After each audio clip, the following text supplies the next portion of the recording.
Hello friends, welcome back to the channel. Today we are going to download an SVG file and we're going to cut it out using glitter HTV iron-on and apply it to a t-shirt. So first we're going to go to our upload page.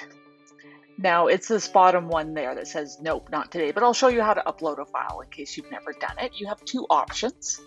You can drag and drop the file or you can click browse. So when you click browse, your little kind of search screen is going to show up and you'll just have to remember where you put it. If you do the drag and drop, so let me make this a bit smaller. I've got a file folder that I keep my SVGs in. So hunt down the one that you want. I want nope, not today. I'm looking for the SVG version, not the PNG or the EPS version. SVG is what you use for cut files, and it will load up. You have the image name and you can change that to whatever you want, and you can add some kind of keywords, tag words on there as well to kind of help with your search. And then you would just click upload. I'm not going to because I've already uploaded it, but I am going to click cancel. So let's pull this shirt up, this cut file up again. So as I said, it says, nope, not today. I'm pretty sure everyone has just one of those days where you're like, no, not today. So when I saw this, I knew I had to make this into a t-shirt. So the first thing I'm going to do is, you can see that they're grouped together, but they're not attached. So I'm going to ungroup them. I'm going to align center horizontally, and it's already aligned. And then with them both together, I'm going to click attach because I want this to cut how you see it there. Now I need to size it properly. So I'm going to go into my templates and I'm going to go to the search on the far right upper side and just type in t-shirts or t-shirt. And we've got 5 different options here. I'm going to be putting this on a classic t-shirt. And it gives me the little reminder that this is just for a reference. It's not going to be saved. And as well, design space, when you go to the make it button, will not cut out this shirt. It's just a reference only. So I'm going to switch this from type from a men's short sleeve to a woman's short sleeve. I'll leave it at small, and I'm going to change the color to black. So that should populate our shirt here. There it is. Now, the HTV I'm going to use is a glitter HTV, and it's green. So I'm going to change the color so I can, again, better visualize this. So looking at this, I think the words are a little too big. So I'm going to change the width. Let's take it down to 8 inches and see how that looks. I think that is definitely a lot better. So I'm going to leave it at 8 inches, and it's 4.5 inches in height. So it should cover a decent amount of the top and not be overwhelming for the words. So it's as easy as that. Then you click make it. You have 2 options. So because this is going on HTV, you have to mirror your design. So you can, let's click cancel. You can highlight the word. And you can flip it horizontally, and that mirrors it. Or when you go into the make it screen, there's a mirror button right there. So you can put it there as well, and then line it up where your material is on your mat. When you get past the screen, when you click continue, and you click that it's going to be an HTV and iron-on material, it's going to give you another little reminder to mirror it. So you don't want to forget that, because if you don't mirror it, it's going to be backwards on your shirt. So I'll get this cut out and then we'll weed it and get it on a shirt. Okay, so I've got my piece of HTV. You'll notice when you're working with HTV, there's 2 sides. There's a real shiny side and there's more of a dull side. So this shiny side, this is the front of your HTV. This is the back. This is what you're cutting on your mat, is this side. So got one of my mats here. Let's get it applied.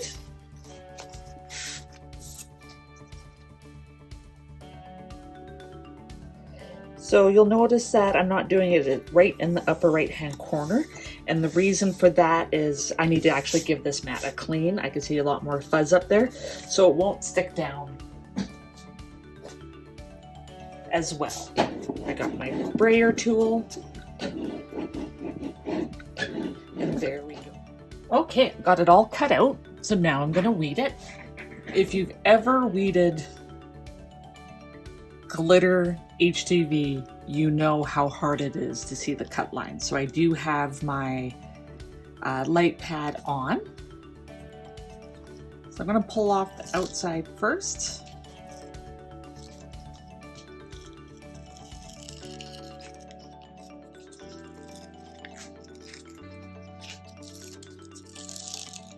Then I'll have a few inside areas that will have to come off.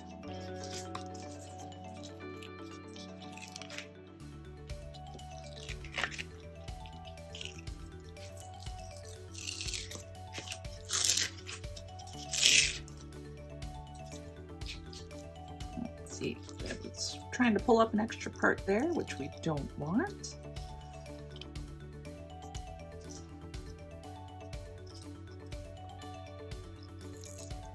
So HTV itself is not sticky. The adhesive is activated with heat, but the transfer carrier sheet itself is sticky. So if a part comes up, you can just pop it right back down.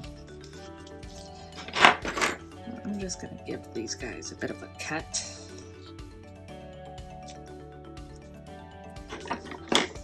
Be a little bit easier to see what I'm doing.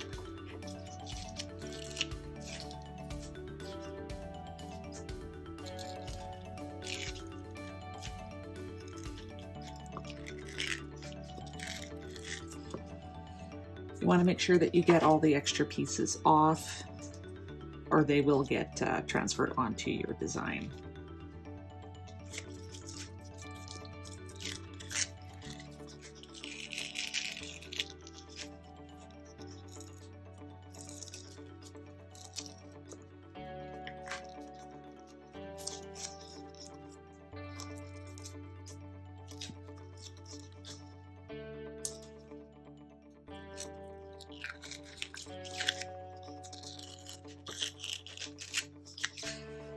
There, we're gonna have a little section in the O.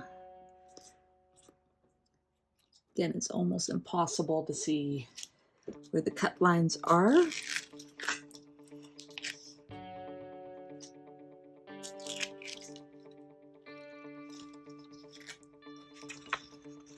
Okay.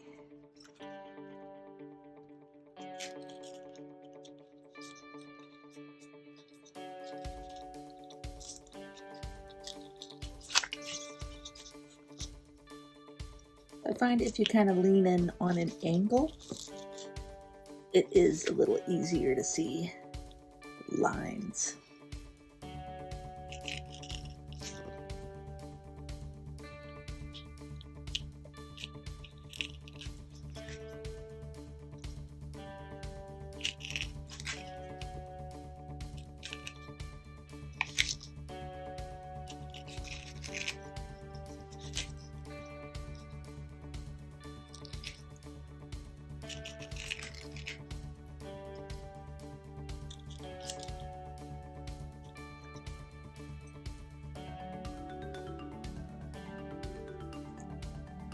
Trying to take the inside of the A up as well, and we don't want that.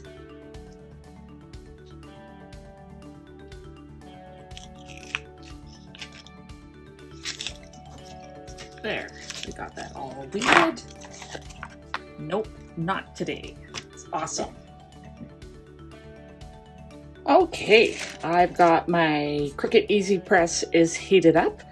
I've got on the Caesar, however you want to pronounce it, on their website, they've got their HTV application. I am using Caesar glitter.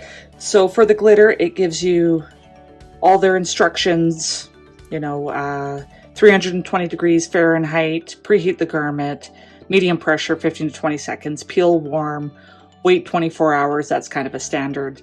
I always wait at least 24 hours, but they've got all their different types of HTV. So I just printed this off. It's in kind of rough shape because I've used it quite a bit, but it's an awesome reference guide. When you're using Cricut HTV, you can go right on to their website. They've got a section for easy press, heat press instructions, and a guide, I guess, and you can do it that way. You're also going to need a piece of parchment paper or a Teflon sheet. I don't have a Teflon sheet, so we're using parchment paper. So before you start, you want to take a little clothes roller like this, one of the sticky ones, and get all the fuzz off of it. Mainly in the area that you're going to be putting the design, which is going to be kind of the front, because you don't want that stuff getting stuck down permanently. Again, it had said, I'm going to put it on that way, to preheat the garment for 2 to 3 seconds. What you're mainly doing with that is you're heating up any moisture that's left and evaporating it. So that will allow the HTV to adhere a lot better. So there's my easy press. I'm just going to press them down. This is the, I believe, 10 by 12 easy press. So that should be fine for my preheat. Now you have a few different options on when you're placing your design and centering it. There's one trick where you fold the shirt in half, get it nice and even, then make a crease down the center. So I find this method does work very well. The odd time I've done it and the crease was way off, so then I spent more time ironing out the crease than anything. So you could do this as your preheat as well if you wanted to. I always do it separate. Just enough time to get that crease in there. So we'll open this back up. So I know it is faint to see, but the crease is right there. Your other option is if you go on to like Amazon, eBay, just look for heat press t-shirt guides, and you could put that on there. I like the fact that it shows about 3 inches from the bottom of the neck, and that's about 4.5 fingers widths, and that's about where I lined stuff up. So getting that on there, that has actually lined up perfectly with my seam. Now another tip that I do say, once you've weighted your design, I always just put it on top of a piece of parchment paper because it won't stick, but then you're also protecting the sticky side. So it definitely makes it a lot easier and helps prevent dust and any hairs from getting caught in there. I have long hair. I also have a couple cats, so that's one thing I have to really watch for. So let's get this guy lined up. So one trick I normally do to find the center of any design is I fold it over and just make 2 crease marks. And then I can line that up with my crease, because it's not cut perfectly straight. So there we go. Let's cover it with our parchment paper. So remember, it said medium pressure. So to me, medium pressure is 2 hands and pressing down quite hard. I know the camera's shaking there a bit, and that's just from me pressing down on my easy press. So I'm going to go the full 20 seconds. I find that I have to go on the high end for the recommended time. So there we go. We'll remove that. Remove our sheet. And this is a quick way to help cool something down, because it's not a hot peel, it's a warm peel. And that was at 320 degrees Fahrenheit, so I'm gonna let it cool off. Yeah, he's still quite warm. So even though the glitter HTV is a pain in the behind to weed, it is so worth it once you have it on a shirt. That's still pretty hot, but it looks like he's gonna come off. You just pull him off. So there we go. I think for a sarcastic quote, I made it even more sarcastic by using the glitter HTV. Because you don't expect something like this with glitter, because glitter is supposed to be fun and happy. So I'll probably get some double takes when I'm out and about wearing this shirt. And my family will know when I have this shirt on that don't press my buttons. But awesome. I'd like to thank you so much for taking the time out of your day to watch this video. I truly appreciate it, and I appreciate you. Until next time.